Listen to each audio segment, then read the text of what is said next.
Hey guys, Blonde Ass and or Toxicast here, and today we have for you guys, or I have for you guys, an update notice that has been for April 27th in like some time during UCC. It's going to be like the middle of the night for me, so no worries there. We got a lot of new stuff in this update, so I'm honestly just going to dive right into it, not even like give any forewarning, I guess. Alright, so here we go. We see the message for 4-27. Greetings from 433. Monster Super League will be undergoing maintenance, blah, blah, blah. 7:10 UTC. I'm -8, so it's going to be at like 11:10 p.m. for me or some shit like that. Maintenance details. So there's going to be two new 5 stars, Sun Wukong and Sanzang.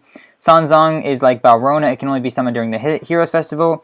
And that the supporter thing just means that we can like use them as friends, I guess.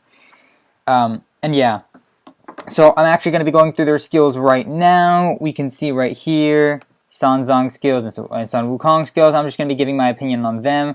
I will be making, continuing the series for which Nat 5 and Evo 3 for these two as well, once they're out. So, but that's going to be way later since we have a lot more Nat 5s to go through, and I'm kind of going through the list. So Fire Sanzang is like, it has, it's a defender, and on the 3-star passive, it's kind of like a water passive on the 3-star. 5-star, it's a 60% chance to seal. So the only problem with this one is it is a defender, so it has lower base HP. Other than that, it actually seems like a decent monster, to be honest, especially since it's not water or wood, which means it kind of shakes up the PvP defense typing, so fire can be decent. The only problem is you can only summon it through Heroes Festival, so it's very, very unlikely that people are going to get this to Evo 3, which makes it a little bit more unfortunate. Next up is Water, and it's a defender. 30% HP restore on 3-star, which is, I guess, okay. Not really that great. 5-star passive, 70% sap. It's kind of like a new Water Shiva, to be honest. It's not very good. It's just not a good monster, to be honest. Although it is worth noting that it does have some pretty high base defense, to be honest. So that's something that, I mean, it's not going to be useful for anything because it's like it has useless skills that do absolutely nothing for it, but interesting how it has high base defense for some reason. Wood Sanzang, it's a tank. It has a 3-star passive 90% attack down for 2 turns and 5-star 60% attack down for 2 turns. This is a overall great Titans monster. Not much other use since attack down isn't that prevalent since a lot of the things are like defensive res and stuff like that. Could be good for dragons though. Actually, it wouldn't be that good for dragons since B6 and B1 are water, but it's definitely great for what's it called? It's definitely great for Titans. I guess you could use it in League. Not really that good though, to be honest. Since attack down, I mean, it's not going to do much in League since everything's like super sustained and stuff like that. But yeah, I actually personally really want one, just for the attack down since like I really need a wood attack down. I don't even think there are any out right now besides like Wood Leo. So yeah. Next up is Light Sanzang. Light Sanzang is balance type, and it's 3 stars on attack. It recovers own SP and SP by 20%, so like a Light Shiva. And then 5-star passive is just a 70% chance to stun. This one's not really that good. 70% chance to stun for 1 turn isn't that great of a passive, to be honest. And the 3-star passive is just kind of meh. Its base stats aren't even that high, which makes it just like, it's honestly like, in my opinion, a worse version of Light Shiva. Plus, it's a lot harder to get. So yeah, definitely. It's on the worst end of Nat 5s, especially since it's still really hard to Evo 3 if you do get it from a Light Dark Egg. Last is Dark Sanzang. 3-star passive is on attack, recover own HP based on damage. It doesn't say greatly, so that kind of interests me because if it doesn't say greatly, then it's a lot worse than if it does say greatly. So I'm not sure if this is just a mistranslation or something, but I hope it says greatly. If not, then it's it's honestly even worse. And the 5-star passive is crit damage increased by 50%, which honestly isn't that important for Dark monsters since they already have that base 100% crit damage, and you want to balance it out with your increased attack percent. So it's Dark is also kind of a letdown, to be honest. As you can see here, I actually said, look at that. Wait. Look, disappointing.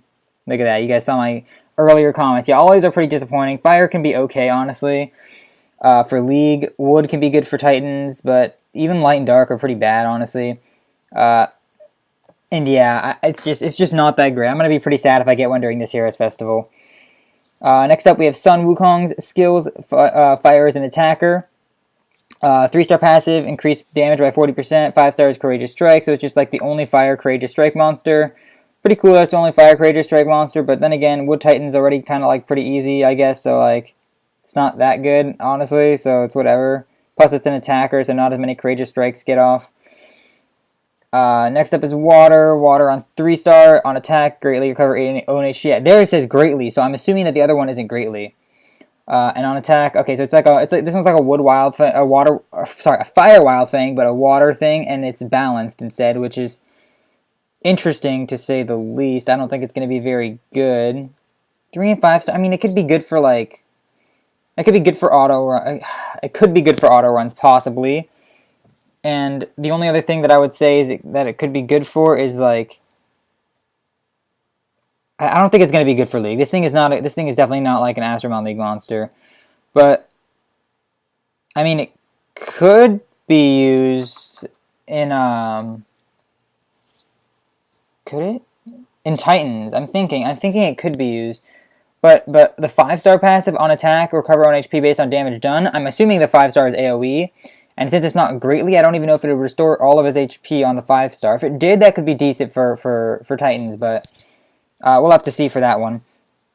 Wood is an attacker, 3-star passive, 70% defense down, 5-star passive, 70% defense down. Alright, fair enough. It's like pretty much a Titan monster again. Although this can be used for other things as well. This thing, although it is an attacker, it's still a nice debuffer. It can be used for golem runs. Honestly, I wouldn't put... I haven't seen it in action, obviously, but 70% chance is pretty significant for a defense down. So possibly it could see some league play if you pair it with like, I don't know, like a Wood Leo as well. Just what's it called? The reason you have to pair it with the Wood Leo is because it is an attacker. So you know, it's gonna get focused down if there's a fire monster on their defense squad, and that's not good. But yeah, this thing I see potential in just because the double defense sounds pretty nice. Next up we have Light Sun Wukong. 3-star passive, 80% defense down for 2 turns. 5-star passive, 80% shock for 1 turn. I mean, this is a great league monster. Obviously, yeah, I mean, honestly, that's like all I have to say about it. It's pretty damn good league monster. 80% shock is really nice on a 5-star. I mean, the defense sounds also nice, but it's not going to be used for that much else. Just because of the 5-star shock doesn't really affect anything else, but. I mean, that doesn't really take too much away from it. It still serves its purpose, in my opinion. And the Dark is a Thirst on 3-star and a Silence on 5-star, which is like pretty bad to be honest. So honestly, these aren't even that good either. Like, it's a little bit annoying that like both of the 5-stars aren't that good. I guess like they have their niches and stuff like that, which is decent enough, but yeah, I wouldn't expect too much potential. I honestly don't see too much potential in either of those 5-stars. So just those are my initial opinions on the 5-stars. Moving on, we're going to keep going. There is another Hero Festival. It's going to be on 4-30. That is Sunday to the Tuesday, and it is in local time, just so you guys know, because I know a lot of people got confused with that last time. It is local time, guys. Alright, there you go. If you guys don't know what Heroes Festival is, it's where 5-star monsters have a greatly increased chance to summon, and you can summon some of the 5-stars that I just actually mentioned right there. Them being what's it called? Those 5-stars being the Sangzua and Balrona. Those are only available during Heroes Festival. They don't have an extra chance up, but they have a chance to get them, if you know what I mean. I don't know how to explain that better. Anyways, oh, there we go. It says right here, so Balrona and Sanzong can be summoned during Heroes Festival only. After the Heroes Festival, Sun Wukong will have another chance up, and I'm sure also I know that this was confusing people a lot too. They get one Heroic Secret Egg by summoning that during the event. It is a new event, so I'm pretty damn sure you can get another Heroic Secret Egg, even if you got one last Heroes Festival, which was really nice. And yeah. And you can also check the limited Astromon, so you can check which monster you can summon during the Heroes Festival by just clicking on a banner. So good stuff. Also, the Rebirth Festival is going to be Thor again. That is confirmed. Oh, it says, okay, well, that's later. Heroes Festival package will be added. The sale period is from 4/28, my birthday, to 4/30. So it contains 1 festival ticket, 100 Astro Gems. A festival ticket can be, so it's pretty much like 700 Astro Gems. which is really, really nice. But you have to use all your festival tickets regardless of if you get a 5-star already, because if you don't, then they're going to disappear after the festival ends. So you have to make sure. If people complain about that, whew, I'm going to be really triggered, because it literally says right there. It literally, like, people just complain about the stupidest things. Like, when it actually says, if people care so much about the Heroes Festival and stuff, like, I didn't understand why people were, like, complaining so much about the Heroes Festival being in local time and the Rebirth Festival not being in local time, when it literally said it in the announcements. Like, okay, I empathize, but at the same time, like, if you care that much about it, why didn't you just read the announcements closer? Like, I'm reading them to you right now. Look at that. Heroes Festival is in local time. Yes, sale period is also in local time for the festival tickets. Festival tickets, if you don't use them, they're gone. Goodbye. And also, it's worth noting that on the actual translations, on the actual Cafe Naver page, it said that it was like 3,300 won, which I'll just do it right now. Look for you guys, 3,300 won to USD. I looked it up. Look at that.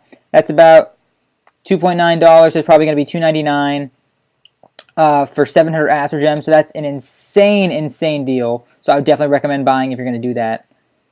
Yep, and the Rebirth Event Festival is Thor. It's actually changing from the bonus, which is 600 Astro Gems, to only you need to go 5 times rather than 15 times of Rebirth, which is pretty damn nice. Oh, 300 Astro Gems, not 600.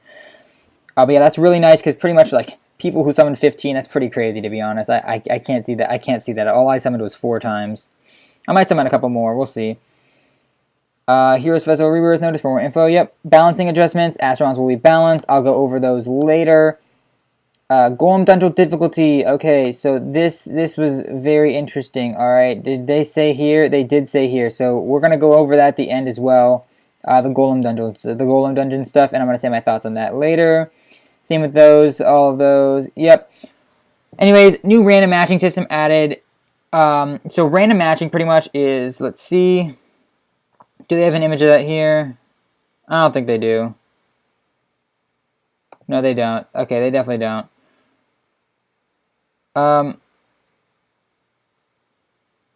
Yeah, but uh-oh. Where'd I go?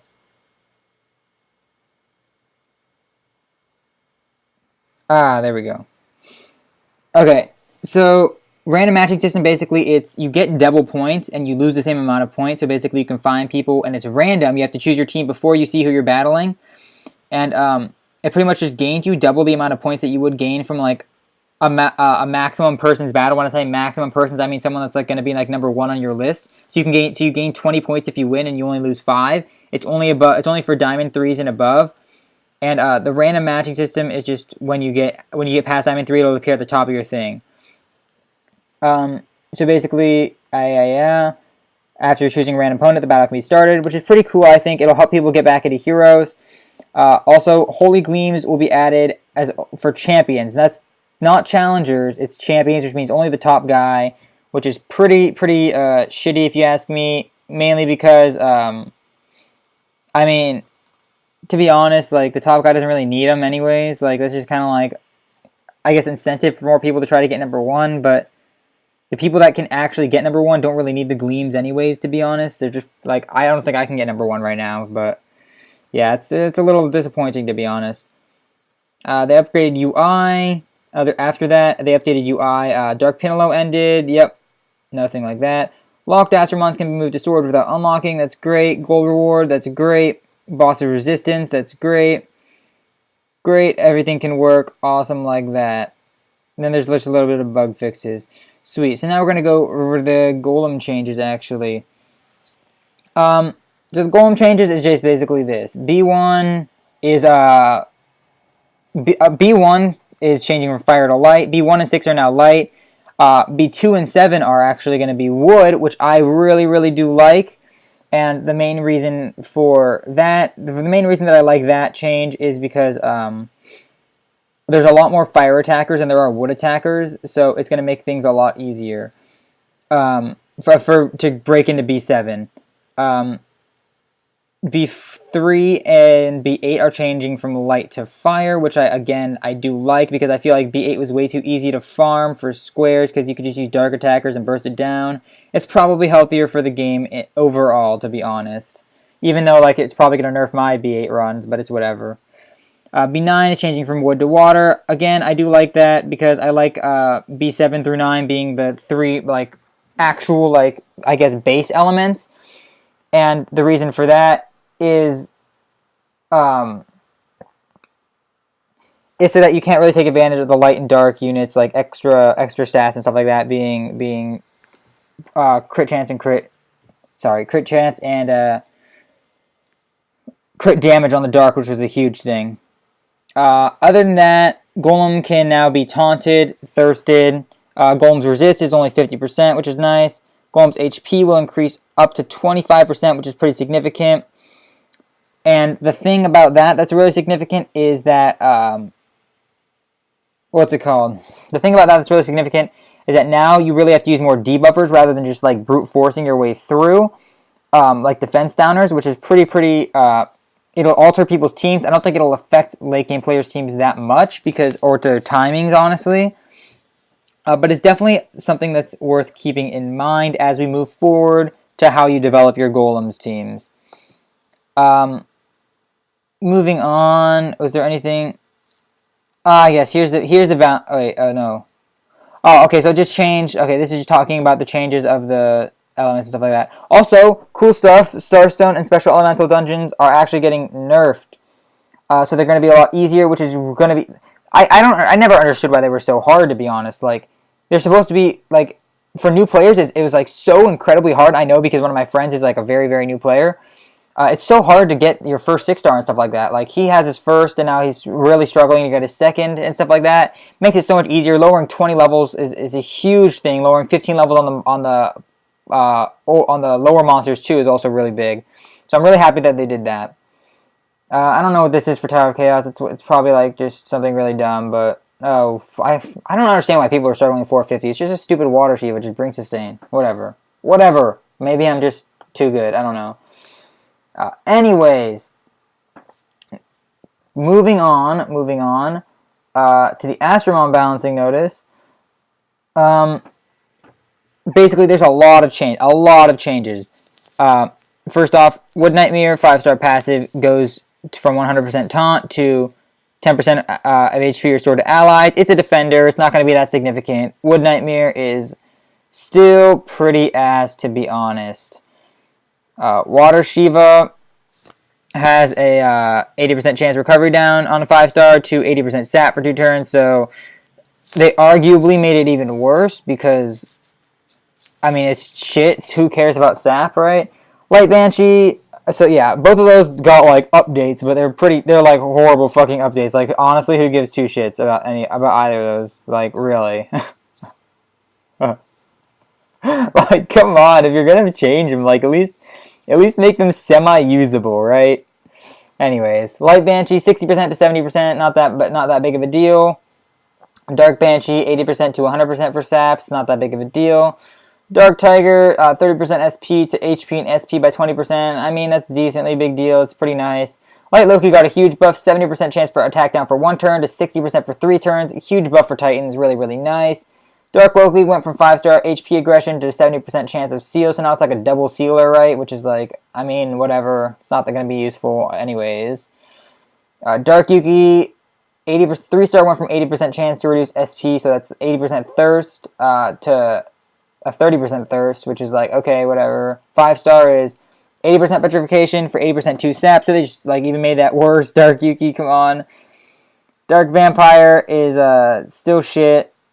Fire Succubus, really like that now it's a 100% chance defense down if you have 100% crit. That's really nice for Fire Succubus. Water Succubus isn't even crit reliant anymore. Water Succubus is really, really nice. It's like a mini Water Arthur, which I actually might have to try out. Like, that's making me think a little bit, because that is... It's very interesting. It's like a mini Water Arthur if you crit, right? It is crit reliant still, which is interesting, but 50% is pretty significant. I mean, I'm probably still going to build the Water Arthur just because, I mean, it's just, I mean, obviously it's an Evo 3 now 5. I still like it better than, and I don't really need Fire, to be honest. But that's a pretty big buff. 30% is 50%, because that changes it from 3, possibly 4 if you're unlucky turns, to 2 turns, and 1 if you're lucky. So that's pretty huge. I do like that buff. I'm not gonna lie. Anyways, moving on, we got Light Succubus goes from an attacker to tank. I actually like this a lot because obviously the Light Succubus had the same skill as the Wood Nightmare just got. So changing it to a tank is pretty nice. Plus it has the morale boost. It can be used in mono light defenses now, which is pretty significant. Dark Succubus goes 3-star passive, turns to 80% chance for sleep. Hooray! 5-star changes for 80% chance to sleep for 1 turn. So that's still shit. Wood Wild Fang. 5-star passive is not sleep anymore. It's on critical hit. It's chance for 2 sleep. Chance for 2 turn sleep. So, I mean, alright, fair enough. I thought this was I wrong? Honestly, I think I read this wrong. When I read this last night, I thought it said defense down. And I was like, oh crap, that's insane, but it's sleep still. Maybe I read it wrong, whatever. That's unlucky. Anyways, Light Wild Fang goes from to 100% defense down. That's pretty significant since obviously like going to 100% is like just really, really nice. Great. It's going to be even better at Titans now, so and in leagues. So that's really nice. And Dark Wild Fang goes to 30%. I was actually thinking you could run it on now Intuition with crit rate. Intuition set, crit damage, attack could be pretty good, honestly. That seems pretty good. You can probably still hit 100 with nice subs. And on top of that, you'll have an insane amount of crit damage and attack percent, so that could work, actually, I think. Fire Yaksha changes from 5-star passive to from 60% chance stun to 50% blind, so that's really nice for Titans, which is all it was good for anyway, so yeah, that's really good. Wood Yaksha, 60% chance to reduce enemy SP by 30% to a crit damage 50% increase, so that's pretty interesting. I actually don't know what Wood Yaksha does, but that looks pretty good. I'll have to check that out. Water Cura is now ally attack up for 3 turns. It's like, okay, that's fair enough, but it's not going to do that much, to be honest. My beautiful Wood Kokomaru now gets a 70% chance stun for 1 turn. That's nice, even though I don't use him for the stun, but, you know, it's still nice to have. Fire Amphibian goes from 80% chance to recovery down for 2 turns to 80% chance blind for 2 turns on the passive. That's cool. I have a Evo 3 Fire Amphibian when I was filling out my Astro Guide. Water Minicat goes to SP recover. Not that significant because the only reason you build a Water Minicat is for Titans, where you're going to get your full SP bar anyways. Water Birdie, 5-star passive, chance to reduce enemies' SP goes to 60% by 30%. Okay, so that's still shitty. Wood Birdie, again, 100% chance for 1 turn of 1 sap. Like, okay. And then all the Beths get increases. Awesome. So obviously I like Beths. I have like 4 or 5 Beths or something like that. So that's pretty cool. Yeah. So overall, these changes, like I pretty much just said my opinion as I went through. Most of them are pretty nice, to be honest, and I definitely like almost all of them, I'd say. But yeah, obviously a lot of them. I'm mostly disappointed with like the Wood Nightmare and Water Shiva changes, as well as some of the changes were like just like on useless stuff. Like what is this gonna do? 60% to 80%. No one's gonna use Dark Vampire because he has sap, not because he has an 80%, not because he has a 60% chance at sap. That's not why people don't use him. I mean, at the same time, it's whatever. Looking forward to seeing more Azeroth updates since now they're actually showing that they're willing to do them. So hopefully we can see more of them in the future. Lastly, we have a new event coming out. Don't worry, it's okay to fail. We're just gonna really quickly go on to that. I thought this was the actual thing. Basically, if you upgrade a gem and you successfully do it, you get 1 point. Fail upgrade, 2 points. Oh, shoot. Fail on upgrade, that's 2 points. Successfully capture, that's 1... What the... Can you not? Oh, my God. What the... Oh, yeah. Fail a capture, that's 2 points. Summon via rebirth, that's 10 points. Wow. And at 10 points, you get a 4 to 6-star gem box. 100 energy, 6-star gem box. 150 energy. Yada. So yeah, not that, I mean, it's alright, it's whatever. Probably everyone's going to be able to do it. It's nice to just have something that you can actually just, like, do without really even trying. So overall, that's pretty cool. Anyways, guys, I mean, that's been my take on the update. I do think it's, like, a pretty cool update. I am interested in the PvP changes, obviously, because I love PvP. I think it should be able to get everyone back into Heroes again with that double points thing, which is really nice. And on top of that, I also think that I don't necessarily love all the Astromon changes, but I do like that they're willing to change Astromon, and also that what's it called? And also, I know a lot of people, and I like the Heroes Festival change, and I like the Heroes Festival stuff, even though that the new 5-stars that they released aren't really that good. Anyways, guys, I know this was a longer one, but this was a pretty big update, to be honest, to talk about. So, that's been all, though. Thank you guys for watching, and I'll see you guys tomorrow. Peace out.